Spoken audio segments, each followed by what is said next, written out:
নমস্কার বন্ধুরা, আজকে আমি চলে এসেছি ফ্লিপকার্টের যে ডেলিভারি পার্টনার ই কার্ট, সেই ই কার্ট অফিসে, যেটা ত্রিপুরা বিশ্ববিদ্যালয়ের পাশেই অবস্থিত। তো আমি আজকে চলে এসেছি এখানে। আমার একটা নতুন ফোন ডেলিভার হয়েছে, সেটার ডেলিভারি নেওয়ার জন্য। তো আপনারা দেখতে পাচ্ছেন এখানে যে দাদা আছেন, উনি এটাকে ওপেন বক্স ডেলিভারি হিসেবে ডেলিভার করবেন, বিকজ এখন এটা নতুন নিয়ম হয়ে গেছে এবং নিয়মটা খুব ভালো। কারণ আগে কি হতো যে সেলের সময় আপনি কিছু অর্ডার দিলে অন্য কিছু চলে আসতো। এমন তো হয়েছে যে মানুষের জন্য ইটও চলে এসছে মোবাইলের প্যাকেটে করে। তো এই জন্য এখন সেটা করা হয়েছে যে ওপেন বক্স ডেলিভারি হবে। তো আমার সামনেই বক্সটা খোলা হবে এবং ভিতরে দেখা হবে সমস্ত কিছু ঠিকঠাক আছে কি না। যদি কোনো প্রবলেম হয় এখান থেকেই রিটার্নের অপশান বা এক্সচেঞ্জের অপশান আছে, সেটা ওরা করিয়ে দেবে।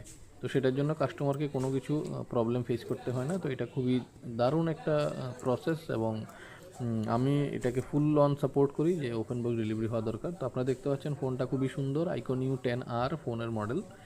আইকো ফোনসগুলো এখন খুবই ভালো মার্কেট ধরে রেখেছে এবং ডিজাইনটা আপনারা দেখতে পাচ্ছেন, কালারটা খুব সুন্দর। তো সব অ্যাক্সেসরিজ এবং ফোন ঠিকঠাকই এসছে। তো আমার ডেলিভারিতে কোনো প্রবলেম নেই। যদি পরে কোনো সমস্যা হয় তো সেটা সার্ভিস সেন্টার গিয়ে করতে হবে। ডেলিভারি অবধি সমস্ত কিছু ঠিকঠাক আছে।